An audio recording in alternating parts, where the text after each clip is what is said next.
Powered by My Second Teacher, भविष्य नेपालको। दर्शकवृन्द नमस्कार।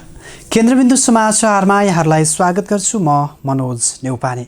दर्शकवृन्द, केन्द्रबिन्दु समाचारमा हामी दिनभरिका महत्त्वपूर्ण एवं खोजमूलक समाचारहरू सम्प्रेषण गर्ने गर्छौँ। आजको केन्द्रबिन्दु समाचार सुरु गरौँ प्रमुख शीर्षकहरूबाट। न्यायालयको निष्पक्षतामाथि गम्भीर प्रश्न खडा भएको प्रधानमन्त्रीको टिप्पणी।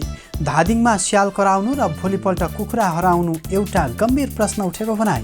प्रतिनिधि सभा विघटन सम्बन्धी मुद्दाको बहस शुक्रबार पनि जारी। देउवाका वकिलहरूद्वारा राष्ट्रपतिलाई महाअभियोगदेखि उनको निर्णयमा न्यायालयको हस्तक्षेपसम्मको माग। सिन्धुपाल्चोकका बाढी पहिरोबाट विस्थापित परिवारलाई आधारभूत आवश्यकता पूरा गरिदिन सम्बन्धित कार्यालयहरूलाई निर्देशन। बाढी पहिरो प्रभावित क्षेत्रका सर्वसाधारणलाई कोरोना भाइरस विरुद्धको खोपको प्राथमिकतामा राख्ने स्वास्थ्य मन्त्रालयको निर्णय। लामो समयको बन्दाबन्दीसँगै सङ्कटमा यातायात व्यवसाय। कोभिड-19 विरुद्धको खोपको व्यवस्था गर्दै सार्वजनिक सवारी साधन सञ्चालन गर्नुपर्ने व्यवसायी तथा यातायात मजदुरहरूको माग। र नेपाल, स्कटल्यान्ड र नामिबिया बीचको त्रिकोणात्मक एकदिवसीय सिरिज स्थगित भएसँगै रोकियो राष्ट्रिय क्रिकेट टिमको बन्द प्रशिक्षण। राष्ट्रिय फुटबल टिमको प्रारम्भिक बन्द प्रशिक्षण भने असार 17 गतेबाट सुरु हुने। सुप्रसिद्ध कञ्चनजङ्घा 7-in-1 अगरबत्तीको उत्पादक सावित्री अगरबत्ती उद्योग प्रस्तुत गर्दछ प्रकृतिको सुगन्धले भरिएको मिठो सुवास, जसले घरलाई शुद्ध र वातावरणलाई शान्त बनाउँछ। Om सम्रानी कपधूप। International School of Tourism and Hotel Management। समाचारको सुरुमा कोरोना अपडेट। स्वास्थ्य तथा जनसङ्ख्या मन्त्रालयका अनुसार पछिल्लो 24 घण्टामा नेपालमा 5455 जना निको भएका छन्। हालसम्म सङ्क्रमण मुक्त हुनेको सङ्ख्या 5,76,413 पुगेको छ। नेपालमा शुक्रबार 2,476 जना कोरोना सङ्क्रमित थपिएका छन्।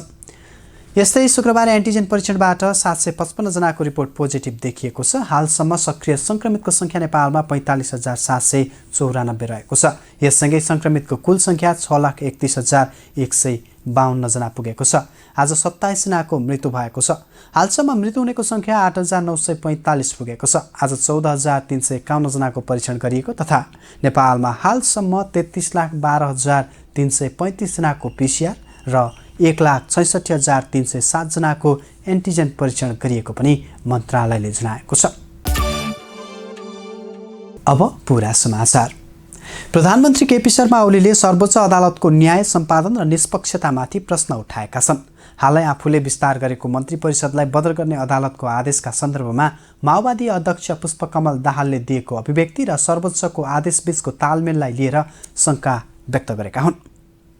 प्रधानमन्त्री ओलीले आफूलाई लोकतन्त्रवादी भन्नेहरू नै अहिले राष्ट्रपतिमाथि टिक्का टिप्पणी गर्ने काममा सक्रिय भएको भन्दै त्यसप्रति पनि आपत्ति जनाएका छन्। हेरौँ पुरा समाचार। प्रधानमन्त्री केपी शर्मा ओलीले न्यायालयको निष्पक्षतामाथि गम्भीर प्रश्न खडा भएको बताएका छन्। प्रधानमन्त्रीको सरकारी निवास बालटारमा शुक्रबार परराष्ट्र मामिला अध्ययन प्रतिष्ठानद्वारा सम्पादित एवं प्रकाशित पुस्तकहरूको लोकार्पण कार्यक्रमलाई सम्बोधन गर्दै प्रधानमन्त्री ओलीले न्यायालयले निर्णय गर्नु पूर्व नै सोबारे चर्चा गरिनुले शङ्का उब्जाएको बताएका हुन्। सर्वोच्च अदालतले असार 8 गते, जेठ 21 र 27 गते प्रधानमन्त्रीको सिफारिसमा मन्त्री परिषदमा सहभागी भएका मन्त्रीहरूको शपथ र कार्यविभाजन संविधान अनुकूल नभएको भन्दै मन्त्री परिषद विस्तारको निर्णय तत्काल कार्यान्वयन नगर्न अन्तरिम आदेश दिएको थियो। यस विषयमा अघिल्लो दिन नै नेकपा माओवादी केन्द्रका अध्यक्ष पुष्पकमल दाहालले अदालतले यस्तो गर्दैछ भनी अभिव्यक्ति दिएकाले न्यायालयको निष्पक्षतामाथि प्रश्न खडा भएको प्रधानमन्त्रीको भनाइ छ। उनले भोलिपल्ट कुकुर हराउनु छ भने अघिल्लै दिन धादिङमा स्याल करायो, कसरी भयो त्यो भन्दै एउटा गम्भीर प्रश्न गरे। कसैले अघिल्लै दिन घोषणा गरेका थिए, कसरी गरे त्यो पनि एउटा गजबको छ। धादिङमा अघिल्लै दिन भने पछि नियुक्त गरिएका मन्त्रीहरू भोलि अदालतले हटाउँदैछ भन्ने सूचना मैले पाएको छु। अथवा न्याय निष्पक्ष निरूपण भयो कि अरू नै हिसाबले एउटा हल्ला चर्चा छ नि, सेटिङ भन्ने शब्द खुब चल्छ। नत्र भोलिपल्ट कुकुरो हराउनु छ भने अघिल्लै दिन धादिङमा स्याल गरायो, कसरी त्यो हो त? एउटा गम्भीर प्रश्न चाहिँ यस्तो कुरामा हामीहरू एकछिनका लागि खुसी वा दुखी हुने कुरा होइन। प्रणालीप्रति चिन्तित र सजग हुनुपर्ने कुरा यो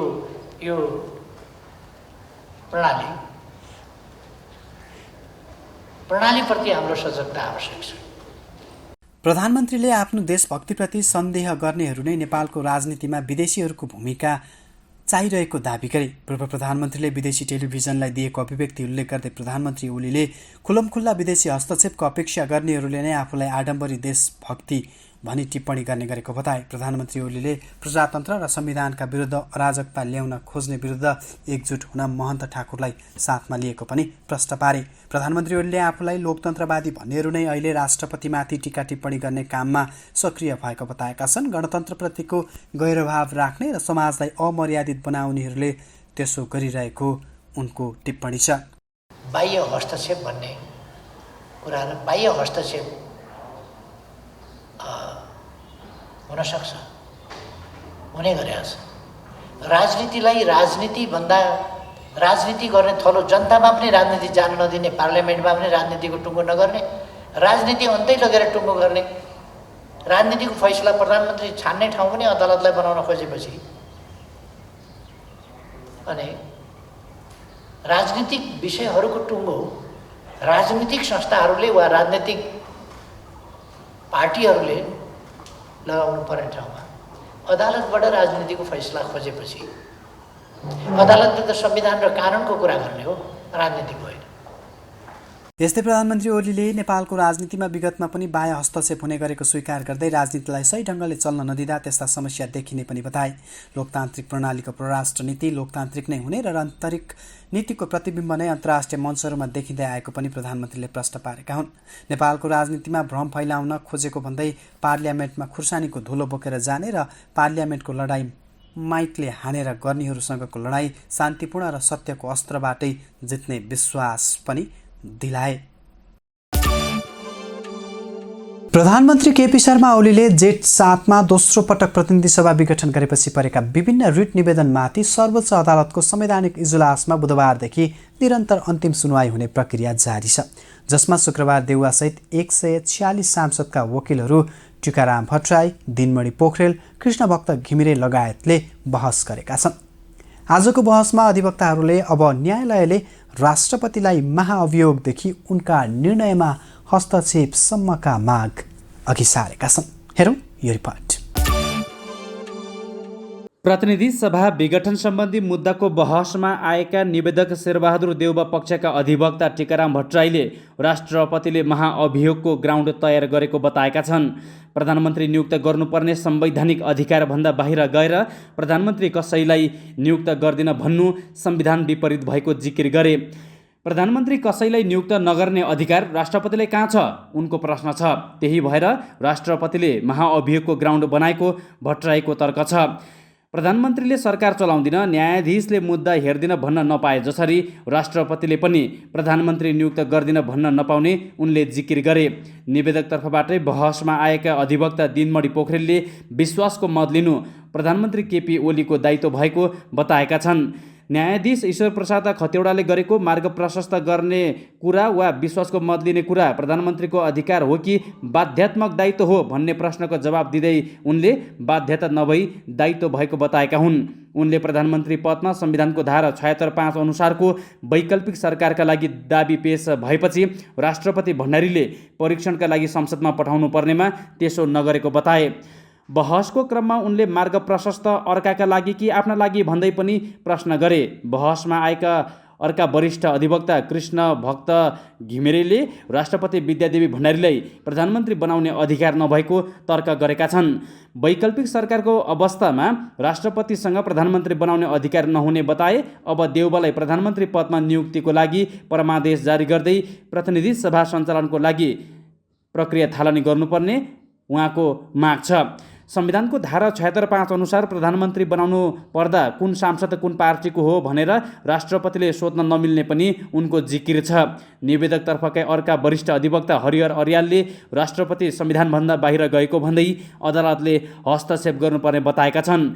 संसदमा विश्वासको मत लिन संविधानको धारा 76(3) अनुसार प्रधानमन्त्री भएका ओलीलाई पठाउनु पर्नेमा टिकट पनि नटाँसिएको निवेदनलाई राष्ट्रपतिले स्वीकारेको, नागरिकता संवैधानिक परिषद जस्ता विभिन्न अध्यादेश छलफलै नगरी स्वीकारेर प्रधानमन्त्री ओलीको कदमलाई साथ दिएको उनको तर्क छ। यसअघि बुधबार निवेदकतर्फका 8 र मङ्गलबार 5 जना कानुन व्यवसायीले बहस गरिसकेका छन्। उनीहरूले पनि प्रधानमन्त्री ओलीले असंवैधानिक काम गरेको र उक्त काममा राष्ट्रपति भण्डारीले पुरापुर साथ दिएको भन्दै राष्ट्रपतिको निर्णयमाथि सर्वोच्चले न्यायिक पुनरावलोकन गर्नुपर्नेमा जोड दिएका थिए। यस्तै उनीहरूले 149 जना सांसदको हस्ताक्षर सहितको समर्थन गरेको दाबी देउबाले राष्ट्रपति समक्ष पेश गरेकोले देउबाले प्रधानमन्त्री पदमा नियुक्त र संसद पुनःस्थापनाको माग पनि गरेका थिए।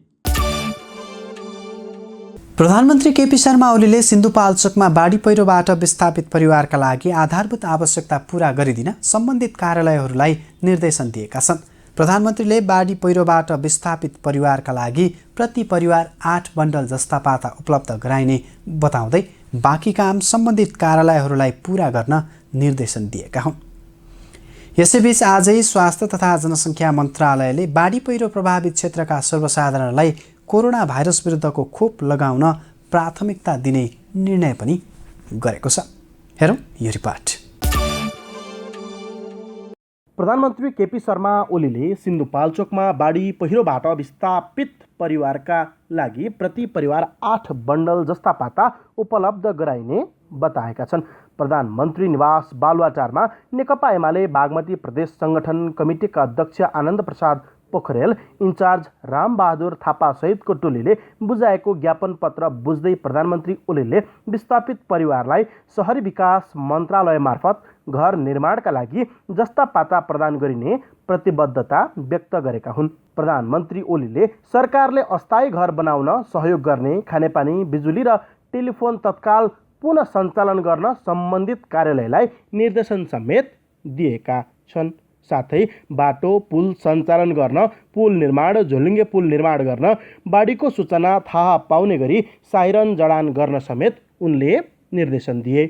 पोखरेल र थापा सहितको टोलीले बाढी पहिरो प्रभावित स्थानका मानिसले भोगिरहेका समस्यालाई यथाशीघ्र सम्बोधन गरी मृतक परिवारलाई क्षतिपूर्ति राहत र विस्थापित 400 परिवारलाई राहत तथा पुनर्स्थापना, नदी नियन्त्रण, बिग्रे भत्केका संरचना, खानेपानी, विद्युत, सडक, पुलको तत्काल पुनर्निर्माण गर्न प्रधानमन्त्री समक्ष आग्रह समेत गरेका छन्। यही असार 1 गते साँझ सिन्धुपाल्चोकको मेलम्ची, ल्याङ्ग्री र लार्के खोलामा आएको बाढीले जिल्लाका मेलम्ची नगरपालिका, हेलम्बु र 5 पोखरी थाङपाल गाउँपालिकाका 6 वटा बजार तथा मानव बस्ती, चनौटे, मेलम्ची, ग्याल्थुम, तालामाराङ, हल्दे, तुम्बु, तल्लो बजार र सो आसपासका बस्तीमा ल्याएको ढुङ्गागिटी तथा लेदोका कारण उक्त मानव बस्तीमा पुरै क्षति पुर्याई ठुलो सङ्कट पैदा भएको थियो। उक्त बाढी पहिरोमा परि 16 व्यक्तिको मृत्यु भएको थियो भने 400 परिवार विस्थापित, 337 घर र 60 गोठ र 6 मोटरेबल पुल र 13 झोलुङ्गे पुल बगाएको थियो। बाढीका कारण मेलम्ची खानेपानी परियोजनामा अपूरणीय क्षति भएको, विद्युत प्रसारण लाइन अवरुद्ध भएको छ भने बैङ्कबाट ऋण लिई विभिन्न व्यवसाय सञ्चालन गर्दै आएका व्यवसायीको बैङ्क किस्ता भुक्तानीमा समस्या भएको ज्ञापन पत्रमा उल्लेख छ। यसैबीच आजै स्वास्थ्य तथा जनसङ्ख्या मन्त्रालयले बाढी पहिरो प्रभावित क्षेत्रका सर्वसाधारणलाई कोरोना भाइरस विरुद्धको खोप लगाउन प्राथमिकता दिने निर्णय गरेको छ। नवनियुक्त मन्त्री कृष्णगोपाल सुरेशले पदभार ग्रहण गर्दै उक्त निर्णय गरेका हुन्। उनले चाँडै नै कोभिड-19 विरुद्धको खोप ल्याएर देशभर रोकथाम र नियन्त्रणमा काम गरिने बताए। मन्त्री श्रेष्ठले कुरा भन्दा काममा विश्वास गर्ने भन्दै हल्ला नगरिकन छिटै नै खोप ल्याएर चमत्कार गर्ने बताए। उनले खोप ल्याउनका लागि विभिन्न मुलुकसँग छलफल भइरहेको समेत बताएका छन्। शिक्षा, विज्ञान तथा प्रविधि मन्त्री समेत रहेका श्रेष्ठ सङ्घ, प्रदेश र स्थानीय तहको समन्वयबाट मात्रै कोरोना भाइरस नियन्त्रण गर्न सकिने बताए। यातायात व्यवसायीहरूले व्यवसाय सङ्कटमा परेको भन्दै सरकारसँग कोभिडको खोप र व्यवसाय सञ्चालनका लागि आग्रह गरेका छन्। नेपाल यातायात व्यवसायी राष्ट्रिय महासङ्घ र मजदुर ट्रेड युनियनको प्रतिनिधिले संयुक्त रूपमा सरकारसँग यातायात मजदुरहरूलाई कोभिड-19 विरुद्धको खोपको प्रबन्ध गर्न र स्वास्थ्य प्रोटोकल पालना गराउँदै सवारी सञ्चालन गराउन माग गरेका हुन्। करिब 10 खर्ब लगानी रहेको यातायात क्षेत्र कोरोना असरका कारण धाराशायी बनेको छ भने झन्डै 11 लाख यातायात मजदुरको रोजगारी जोखिममा परेको छ। हेरौँ एक रिपोर्ट। यातायात मजदुरलाई कोभिड-19 विरुद्धको खोपको व्यवस्था गर्दै सार्वजनिक सवारी साधन सञ्चालन गर्नुपर्ने यातायात व्यवसायी र यातायात मजदुरले माग गरेका छन्। बिहिबार नेपाल यातायात व्यवसायी राष्ट्रिय महासङ्घ र मजदुर ट्रेड युनियनको प्रतिनिधिले संयुक्त रूपमा काठमाडौँ जिल्लाका प्रमुख जिल्ला अधिकारी र यातायात व्यवस्था विभागका महानिर्देशकलाई भेटी यातायात मजदुरलाई कोभिड-19 विरुद्धको खोपको प्रबन्ध र स्वास्थ्य प्रोटोकल पालना गराउँदै सवारी सञ्चालन गराउन माग गरेका हुन्। यातायात क्षेत्र बन्द हुँदा यस क्षेत्रले ठूलो घाटा बेहोर्नु परेको तथा मजदुरहरू भोकभोकै बस्नुपर्ने बाध्यता आइलागेकाले आफूहरूको माग सम्बोधन गर्न ध्यानाकर्षण गराएको नेपाल यातायात व्यवसायी राष्ट्रिय महासङ्घका महासचिव सरोज सिटौलाले बताए। प्रशासन यस विषयमा सकारात्मक भएको र केही दिनको कोभिड सङ्क्रमणको अवस्था हेरेर निर्णय गर्ने बताएको उनले जानकारी दिए। खोपको लागि चाहिँ स्वास्थ्य मन्त्रालय मार्फत जाने हो। स्वास्थ्य मन्त्रालयलाई आजैका दिनमा खोपको सिफारिसको वातावरण गर्ने भन्ने कुरा भयो। अब अर्को कुरा के भने हामीले चाहिँ लामो दूरी लगायत देशैभरिका सवारी साधन खुल्नुपर्छ भन्ने कुरा राख्यौँ। किनभने काठमाडौँ बाहिरबाट जाने अब प्लेन खुलिसकेपछि त होइन लामो दूरीको सवारी साधन रोकिनु आवश्यकता छैन। होइन स्वास्थ्य प्रोटोकल जे अपनाउनु पर्ने स्वास्थ्य प्रोटोकल हामी अपनाएर जाउँ। होइन स्वास्थ्य प्रोटोकल हामी अपनाउँछौँ। वैज्ञानिक भाडाको विषय भाडा त्यो चाहिँ त्यसको लागत दैनिक खर्चलाई कसरी व्यवस्थापन गर्ने वैज्ञानिक भाडाको विषयलाई पनि अहिले पछिल्लो अवस्थामा डिजेलको पनि 110 रुपियाँ पुगिसक्यो। हिजो पनि बढेर पटक बढ्दा पेट्रोलको 127 पुगिसक्यो। त्यस कारणले सवारी चल्न सक्ने अवस्था छैन। त्यो भएको हुनाले यातायात व्यवस्था विभागलाई त्यो कुरा राखेपछि यातायात व्यवस्था विभागले 69 सालदेखिको भाडा पनि र अहिलेको अब चल्ने भाडालाई पनि यातायात मन्त्रालयमा मन्त्रीजीकै टेबलमा यातायात सचिव र मन्त्रीजीको टेबलमा पुर्याइसकेको छ। यो चाहिँ अविलम्ब ढङ्गबाट कार्यान्वयनमा आउँछ, हामी निर्णय गराउँछौँ भन्ने कुरा गर्नुभएको छ। सार्वजनिक सवारी साधन तत्काल सञ्चालन गर्न नसकिने भए यातायात मजदुरलाई राहत प्याकेज दिनुपर्ने मजदुरहरूले माग गरेका छन्। अनिवार्य रूपमा फर्स्ट लाइनमा काम गर्ने मजदुरहरूको लागि खोपको व्यवस्था गरिदिनु पर्यो सरकारले। होइन त्यो आज सिफारिस पनि भएको छ। होइन आज चाहिँ अब फ्रन्ट लाइनमा काम गर्ने यातायात मजदुरहरूलाई चाहिँ अब आउने खोप चाहिँ फ्रन्ट लाइनको आधारमा चाहिँ दिने प्रायोरिटी दिने भन्ने निर्णय भएको छ। होइन त्यो कार्यान्वयन होस् भन्ने हाम्रो चाहना छ। र दोस्रो कुरो चाहिँ स्वास्थ्य मापदण्ड प्रोटोकल कायम गरेर सवारी साधन चाहिँ सञ्चालन गर्नुपर्छ भन्ने अहिले हामीले उठाइरहेका छौँ र चाहिँ त्यही कुराको अहिले हामी माग गरेका छौँ। सरकारले पनि अथवा सम्बन्धित निकायले चाहिँ त्यो बारेमा ध्यान दिन्छ भन्ने हाम्रो चाहना छ। प्रशासनले यातायात मजदुरलाई आगामी दिनमा कोभिड-19 विरुद्धको खोपमा प्राथमिकता दिनको लागि स्वास्थ्य मन्त्रालयमा सिफारिस गर्ने प्रतिबद्धता जनाएको महासचिव सिटौलाले बताए। गत वर्षको कोरोनाको पहिलो लहरमा नै लामो लकडाउनका कारण धरापमा गुजिरहेको सार्वजनिक यातायात क्षेत्र दोस्रो लहरले झनै थप सङ्कटमा परेको छ।